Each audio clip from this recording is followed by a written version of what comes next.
Le silence précède tout. Avant les routes, avant les maisons, avant le bruit des hommes. Ici, au nord de la terre qui deviendra la Côte d'Ivoire, le sol respire encore librement. Le paysage est vaste.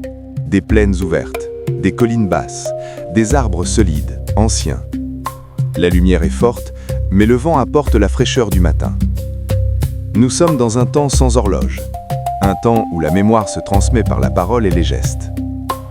C'est dans ce décor que le nom de Pélé Forogan apparaît. Un patriarche, un guide, un homme dont la trace traverse le temps sans laisser d'écrits, mais sans jamais disparaître. À cette époque, les peuples se déplacent. Ils cherchent la sécurité, ils cherchent l'eau, ils cherchent une terre qui peut nourrir les familles et protéger les enfants. Rien n'est laissé au hasard. Chaque décision engage l'avenir de plusieurs générations. Pélé Forogan n'est pas un homme ordinaire. Il est reconnu pour sa sagesse. Il écoute avant de parler, il observe avant d'agir. Son autorité ne vient pas de la force, mais du respect. Les anciens l'écoutent, les jeunes le suivent. La région est stratégique. Les pistes naturelles relient les villages. Les échanges existent déjà. Le sel, le fer, les céréales circulent lentement mais sûrement. Celui qui contrôle l'espace contrôle la survie. L'installation dans cette zone n'est pas un simple choix. C'est une décision lourde. Elle engage l'histoire. Selon les récits transmis de génération en génération, Pélé Forogan comprend quelque chose que d'autres ne voient pas encore. Cette terre a un potentiel. Elle est stable. Elle est protégée par la nature. Elle permet de rassembler sans étouffer. S'installer ici, ce n'est pas seulement bâtir. C'est organiser. C'est structurer. C'est poser les bases d'une communauté durable. Les premiers pas sont prudents. On observe les saisons, on teste les sols, on respecte les esprits de la terre selon les croyances de l'époque. Rien n'est brusqué. Peu à peu, les familles arrivent, les cases se dressent, les chemins se dessinent. La vie s'organise autour du travail, des rites et de la solidarité. Ce lieu va devenir Korogo. Pas encore une ville, pas encore un centre, mais déjà un point d'ancrage. L'importance de cette installation dépasse le présent. Elle crée un espace de stabilité dans une région en mouvement.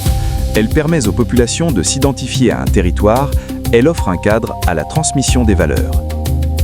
Pélé Forogan agit avec patience. Il ne cherche pas la gloire, il cherche l'équilibre. Chaque décision est pensée pour durer. Le mystère entoure sa vie. Peu de détails précis, pas de date claire, mais une présence forte dans la mémoire collective. Comme si l'homme s'effaçait volontairement derrière l'œuvre. Ce silence nourrit l'émerveillement. Comment un homme, sans écrit, peut-il encore marquer une ville entière? Comment une décision prise il y a si longtemps continue-t-elle d'influencer le présent? Korogo grandira, elle changera, elle traversera les époques, les royaumes, la colonisation, l'État moderne. Mais son socle reste là. Dans les structures sociales, dans l'organisation des quartiers, dans la place accordée aux anciens, dans le respect des traditions. Pélé Forogan devient plus qu'un nom. Il devient un repère, un point de départ. L'histoire ne dit pas tout, et peut-être que c'est volontaire, car ce qui compte n'est pas chaque détail, mais l'impact. Ce patriarche a compris une vérité simple. Une communauté ne se construit pas dans la précipitation, elle se construit dans la vision. Aujourd'hui encore, Korogo porte cette empreinte invisible, dans son calme, dans sa force tranquille, dans sa capacité à rassembler sans perdre son âme. Le temps a passé, les générations se sont succédées, mais la terre se souvient. Et dans le silence du matin, quand le vent traverse les arbres, l'histoire de Pélé Forogan continue de marcher avec la ville.